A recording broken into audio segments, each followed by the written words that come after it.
بسم الله الرحمن الرحيم. شوقي للقياهم يزيد ولحبهم هتف القصر يا جيل أتباع الهدى أشرق علينا من جديد. يسر جمعية مودة أن تقدم لكم صورا من حياة الصحابة لعبد الرحمن رأفت الباشا رحمه الله. زيد بن ثابت رضي الله عنه.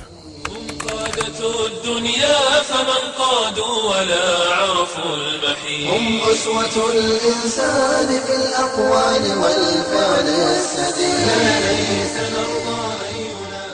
نحن في السنة 2 للهجرة، ومدينة رسول الله صلوات الله وسلامه عليه يموج بعضها يومئذ في بعض استعدادا لبدر، والنبي الكريم يلقي النظرات الأخيرة على أول جيش يتحرك تحت قيادته للجهاد في سبيل الله وتثبيت كلمته في الأرض.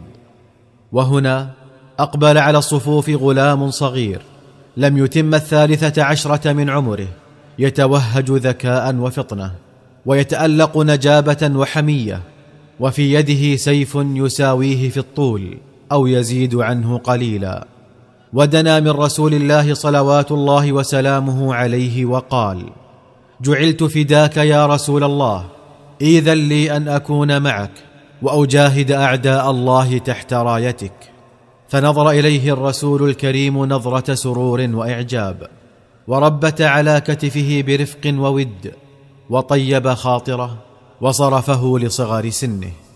عاد الغلام الصغير يجرجر سيفه على الأرض أسوان حزينا، لأنه حرم من شرف صحبة رسول الله في أول غزوة يغزوها. وعادت من ورائه أمه النوار بنت مالك، وهي لا تقل عنه أسا وحزنا، فقد كانت تتمنى أن تكتحل عيناها برؤية غلامها وهو يمضي مع الرجال مجاهدا تحت راية رسول الله. وكانت تأمل في أن يحتل المكانة التي كان من المنتظر أن يحظى بها أبوه لدى الرسول لو أنه ظل على قيد الحياة. لكن الغلام الأنصاري حين وجد أنه قد أخفق في أن يحظى بالتقرب إلى رسول الله في هذا المجال لصغر سنه، تفتقت فطنته عن مجال آخر لا علاقة له بالسن يقربه من النبي صلوات الله وسلامه عليه ويدنيه إليه. ذلك المجال هو مجال العلم والحفظ. فذكر الغلام الفكرة لأمه، فهشت لها وبشت ونشطت لتحقيقها. حدثت النوار رجالا من قومهم برغبة الغلام وذكرت لهم فكرته، فمضوا به إلى رسول الله صلوات الله وسلامه عليه وقالوا: يا نبي الله، هذا ابننا زيد بن ثابت يحفظ 17 سورة من كتاب الله ويتلوها صحيحة كما أنزلت على قلبك، وهو فوق ذلك حاذق يجيد الكتابة والقراءة، وهو يريد أن يتقرب بذلك إليك وأن يلزمك، فاسمع منه إن شئت. سمع الرسول الكريم من الغلام زيد بن ثابت بعضا مما يحفظ، فإذا هو مشرق الأداء مبين النطق، تتلألأ كلمات القرآن على شفتيه كما تتلألأ الكواكب على صفحة السماء.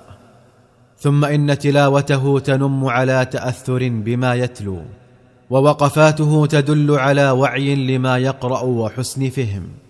فسر به الرسول الكريم إذ وجده فوق ما وصفوه، وزاده سرورا به إتقانه للكتابة. فالتفت إليه النبي الكريم وقال: يا زيد، تعلم لي كتابة اليهود، فإني لا آمنهم على ما أقول. فقال: لبيك يا رسول الله. وأكب من توه على العبرية حتى حذقها في وقت يسير، وجعل يكتبها لرسول الله صلوات الله وسلامه عليه إذا أراد أن يكتب لليهود، ويقرأها له إذا هم كتبوا إليه. ثم تعلم السريانية بأمر منه عليه الصلاة والسلام كما تعلم العبرية، فأصبح الفتى زيد بن ثابت ترجمان رسول الله صلى الله عليه وسلم. ولما استوثق النبي صلوات الله وسلامه عليه من رصانة زيد وأمانته ودقته وفهمه، ائتمنه على رسالة السماء إلى الأرض، فجعله كاتبا لوحي الله. فكان إذا نزل شيء من القرآن على قلبه بعث إليه يدعوه وقال: اكتب يا زيد، فيكتب. فإذا بزيد بن ثابت يتلقى القرآن عن رسول الله صلى الله عليه وسلم آنا فآنا، فينمو مع آياته، ويأخذه رطبا طريا من فمه موصولا بأسباب نزوله، فتشرق نفسه بأنوار هدايته، ويستنير عقله بأسرار شريعته. وإذا بالفتى المحظوظ يتخصص بالقرآن، ويغدو المرجع الأول فيه لأمة محمد بعد وفاة الرسول صلوات الله وسلامه عليه. فكان رأس من جمعوا كتاب الله في عهد الصديق، وطليعة من وحدوا مصاحفه في زمن عثمان. أفبعد هذه المنزلة منزلة تسمو إليها الهمم؟ وهل فوق هذا المجد مجد تطمح إليه النفوس؟ وقد كان من فضل القرآن على زيد بن ثابت أن أنار له سبل الصواب في المواقف التي يحار فيها أولو الألباب. ففي يوم السقيفة اختلف المسلمون في من يخلف رسول الله صلوات الله وسلامه عليه، فقال المهاجرون: فينا خلافة رسول الله ونحن بها أولى. وقال بعض الأنصار: بل تكون الخلافة فينا ونحن بها أجدر.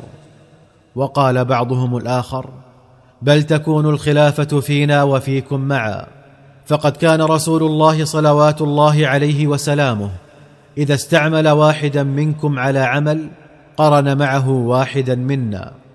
وكادت تحدث الفتنة الكبرى، ونبي الله ما زال مسجا بين ظهرانيهم لم يدفن بعد. وكان لا بد من كلمة حاسمة حازمة رشيدة مشرقة بهدي القرآن تأيد الفتنة في مهدها وتنير للحائرين الطريق. فانطلقت هذه الكلمة من فم زيد بن ثابت الأنصاري، إذ التفت إلى قومه وقال: يا معشر الأنصار، إن رسول الله صلى الله عليه وسلم كان من المهاجرين، فيكون خليفته مهاجرا مثله، وإنا كنا أنصار رسول الله صلى الله عليه وسلم، فنكون أنصارا لخليفته من بعده وأعوانا له على الحق. ثم بسط يده إلى أبي بكر الصديق وقال: هذا خليفتكم فبايعوه. وقد غدا زيد بن ثابت بفضل القرآن وتفقهه فيه وطول ملازمته لرسول الله صلى الله عليه وسلم منارة للمسلمين، يستشيره خلفاؤهم في المعضلات، ويستفتيه عامتهم في المشكلات، ويرجعون إليه في المواريث خاصة، إذ لم يكن بين المسلمين إذ ذاك من هو أعلم منه بأحكامها وأحذق منه في قسمتها. فقد خطب عمر رضوان الله عليه في المسلمين يوم الجابية فقال: أيها الناس، من أراد أن يسأل عن القرآن فليأت زيد بن ثابت، ومن أراد أن يسأل عن الفقه فليأت معاذ بن جبل، ومن أراد أن يسأل عن المال فليأت إلي، فإن الله عز وجل جعلني عليه واليا وله قاسما. ولقد عرف طلاب العلم من الصحابة والتابعين لزيد بن ثابت قدره، فأجلوه وعظموه لما وقر في صدره من العلم. فها هو ذا بحر العلم عبد الله بن عباس يرى زيد بن ثابت قد هم بركوب دابته، فيقف بين يديه ويمسك له بركابه ويأخذ بزمام دابته، فقال له زيد بن ثابت: دع عنك يا ابن عم رسول الله. فقال ابن عباس: هكذا أمرنا أن نفعل بعلمائنا. فقال له زيد: أرني يدك. فأخرج ابن عباس يده له، فمال عليها زيد وقبلها وقال: هكذا أمرنا أن نفعل بآل بيت نبينا. ولما لحق زيد بن ثابت بجوار ربه بكى المسلمون بموته العلم الذي ووري معه. فقال أبو هريرة: اليوم مات حبر هذه الأمة، وعسى أن يجعل الله في ابن عباس خلفا منه.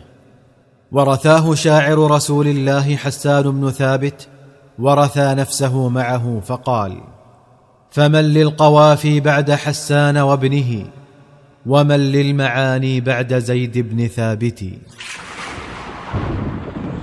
فمن للقوافي بعد حسان وابنه، ومن للمعاني بعد زيد بن ثابت.